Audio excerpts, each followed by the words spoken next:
Hello बच्चों, कैसे हैं आप। नमस्कार। फिजिक्स 1 के डिजिटल प्लेटफॉर्म पर एक बार वापस आपका स्वागत।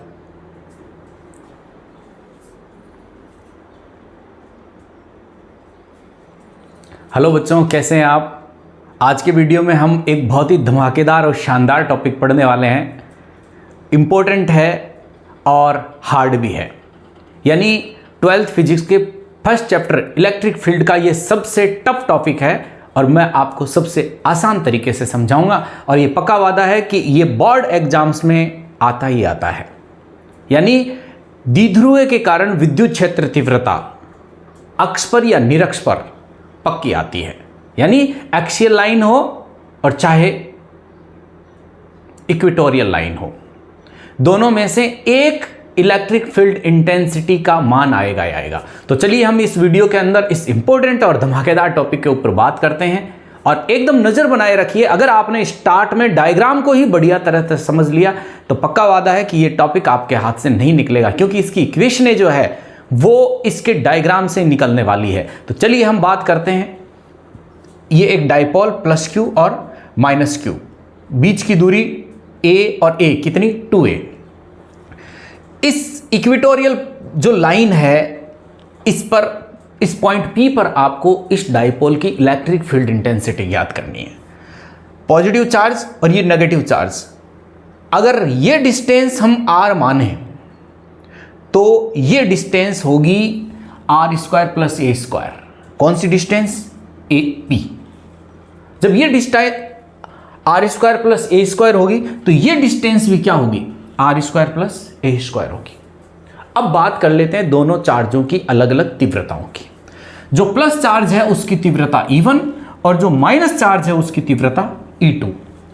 इसकी तीव्रता की दिशा बाहर की ओर और इसकी तीव्रता की दिशा इस चार्ज में एंटर होने की दिशा में होगी। ठीक बात। अब जब तीव्रताएं होगी तो कितनी होगी, पहले हम इनकी तीव्रताओं के मान ज्ञात कर लेते हैं। तो आपको यह याद करना होगा कि जब आपके पास एक चार्ज हो तो उस एक चार्ज का r दूरी पर विद्युत क्षेत्र तीव्रता कितनी होती है। अगर वो आपको आती है तो यहां पर पहला इक्वेशन रखने में कोई दिक्कत नहीं होगी। और वो कितनी होती है? E equal Q upon 4 pi epsilon not r square. विद्युत क्षेत्र तीव्रता सदिश राशि होती है, इस वजह से r कैप। इससे कहानी शुरू हो गई। तो यहां पर r जो डिस्टेंस, हमारे पास जो डिस्टेंस है, दूरी है, वो कितनी है? एक तो AP है और एक क्या है? BP है। और AP और BP है कितनी? AP और BP है कितनी? r² प्लस a स्क्वायर का, ये ध्यान रखना है आपको। तो हमारे पास यहां पर जो अलग अलग जो मान है इनके,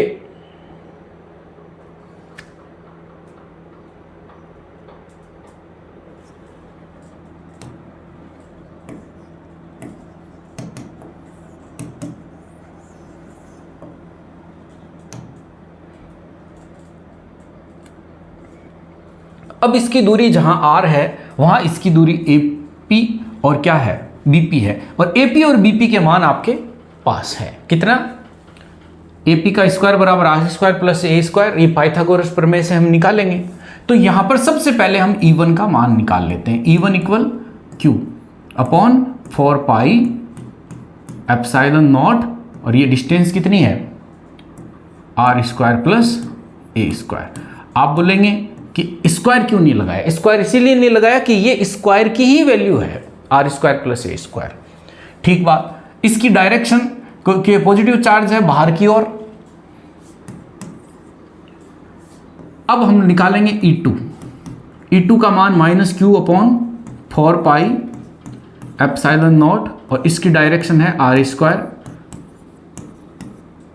इसकी लेंथ जो दूरी है r² प्लस a स्क्वायर। ये इक्वेशन नंबर 2।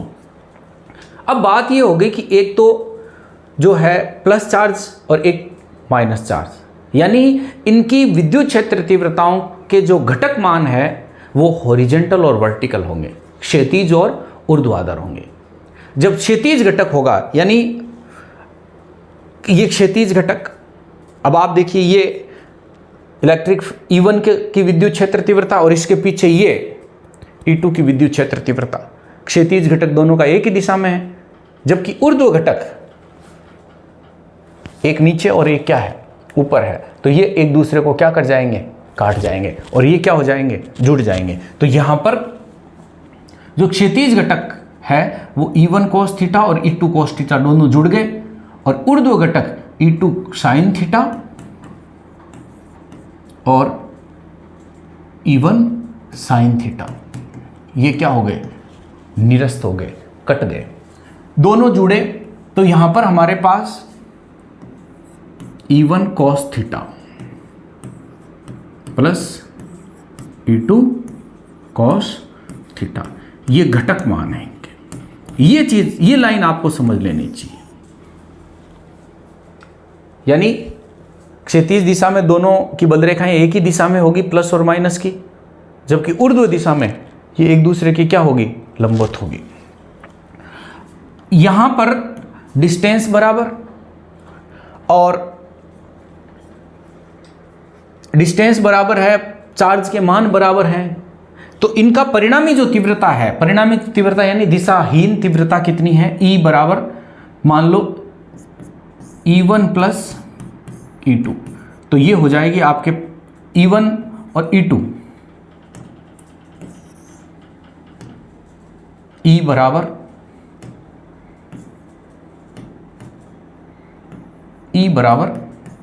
E1 बराबर E2, तो ये हो जाएगी आपके पास टोटल विद्युत क्षेत्र तीव्रता E बराबर 2E cos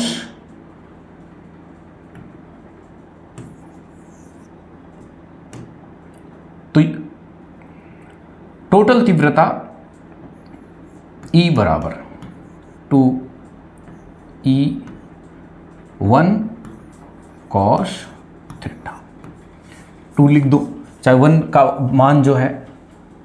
अब हमारे पास यहाँ पर E1 का मान रखना पड़ेगा, यानी E1 का ये जो मान है, ये इस डेरिवेशन, ये इक्वेशन नंबर 2, ये इक्वेशन नंबर क्या है, 3। आप लोग समीकरण 3 व 1 से E की फाइनल वैल्यू कितनी आ गई,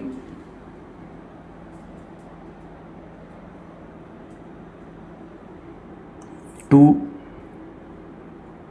कितना Q upon 4 pi epsilon not R square plus A square cos theta. इसकी पावर एक ही है, एक को लिखने की ज़रूरत नहीं है, अभी डायरेक्शन लिख नहीं रहा हूँ। जब आप डायरेक्शन अगर आप लिखना भी चाहते हैं तो यहाँ पर लिख दीजिए पी कैप, और पी कैप लिखते ही ये आपको माइनस में लिखनी पड़ेगी। ठीक बात। अब हमारे पास दूसरी जो चीज़ आती है, कॉस थीटा का मान निकालना है आपको, कॉस थीटा। अब आप लोग किससे निकालोगे, ये थीटा है तो ये आपके पास ट्राइंगल है, कौन सा, APO, ट्राइंगल APO, और APO के अंदर आपको कॉस थीटा जो होता है उसको लिखते हैं आधार बट्टे कर्ण। अब इसमें देखिए आधार क्या है, A, आधार ये रहा A, और कर्ण क्या है वो दिख ही रहा है, R square plus A square, R square plus A square, लेकिन वो स्क्वायर का मान है तो ये क्या होगा 1/2। इस कोश का मान, जैसे मान लो ये आपके पास नंबर 4 और ये नंबर क्या है 5, आप लोग 5 को 4 में इसकी वैल्यू पुट कर देंगे, आपके पास तीव्रता आएगी E vector equal 2Q upon ये A ऊपर चला जाएगा इसका, और ये आ जाएगा आपके पास 4 pi epsilon not R square plus A square की पावर कितनी 1, और दूसरा जो मान है ये क्या है R square plus A square की पावर कितनी 1/2। अब आपको घातें जुड़ती है तो 1 + 1/2 कितना होता है 3/2 होता है, तब आपको ये, तो अब हम लोग इसको आगे लिखते हैं। तो देखिए आप इलेक्ट्रिक फील्ड इंटेंसिटी आ रही है 2AQ upon 4 pi epsilon not R square plus A square की कितनी 3/2, डायरेक्शन P कैप, तो यहाँ पे क्या हो जाएगा नेगेटिव। अब हम लोग यहाँ पे एक्सियल लाइन पे भी और आपने इक्वेटोरियल लाइन पे दोनों पे A और R का आपको रिलेशन पता होना चाहिए। यानी रिलेशन ये होता है कि R डिस्टेंस है ना वो बड़ी है किससे, A से। आप देखिए वापस देखिए आप, ये डिस्टेंस बहुत कम है और ये डिस्टेंस क्या है बहुत ज़्यादा है, तो R स्क्वायर तो बहुत ही बड़ी हो जाएगी A स्क्वायर की तुलना में। तो A स्क्वायर को आप क्या मान लें नगण्य। जब आप A स्क्वायर को नगण्य मान लेंगे तो आपके पास तीव्रता जो है वो E वेक्टर कितनी हो जाएगी 2AQ। अब इसमें एक चीज़ और साथ में रख दें, P वेक्टर का मान रख दें आप 2AQ, क्योंकि द्विध्रुव आघूर्ण होता है वो द्विध्रुव की लंबाई और आवेश के गुणनफल के बराबर होता है। तो P vector upon 4 pi epsilon not, और ये आ गया आपके पास R square plus A square. तो ये 0 है, तो 0 को हम लोगों को लिखना नहीं है, आपको यहाँ पे क्या करना है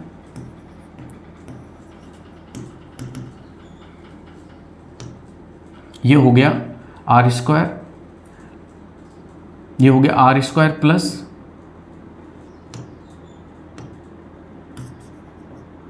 ये हो गया R स्क्वायर और इसकी घात हो गई 3/2, क्या हो गया P के, तो इसको हमने माइनस में लिख दिया। अब आपको R स्क्वायर की घात कितना 3/2, ये बराबर कितना होता है 2 से 2 घात कट गई R³, तो आपको लिखना है E की पावर E वेक्टर, आपको लिखना है E vector P vector upon 4 pi epsilon not R³ P cap, और ये इसको लिख देंगे आप नेगेटिव। यानी विद्युत क्षेत्र तीव्रता का ये आपको फाइनल फॉर्मूला जो है वो दिमाग में रखना है। अब हम विद्युत क्षेत्र तीव्रताओं की संबंधता क्या होती हैं, ये दूरी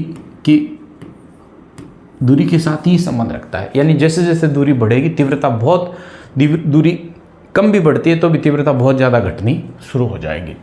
इसका चार्ज से कोई लेना देना नहीं है। यानी जो वर्टिकल और हॉरिजॉन्टल जो एक्सेस होते हैं उसमें आपने देखते हैं कि विद्युत क्षेत्र तीव्रता जो होती है वो द्विध्रुव आघूर्ण पर डिपेंड करती हैं, आवेश पर डिपेंड नहीं करती। जबकि हाँ ये ज़रूर है कि द्विध्रुव आघूर्ण आवेश पर डिपेंड करता है, लेकिन सूत्र में अगर पूछा जाए तो ये कहा जा सकता है कि इसकी तीव्रता आवेश पर निर्भर नहीं करती, द्विध्रुव आघूर्ण पर निर्भर करती है। क्या होती है द्विध्रुव आघूर्ण के समानुपाती होती है, पर इसकी डायरेक्शन क्या होती है नेगेटिव, दिशा ऋणात्मक होती है।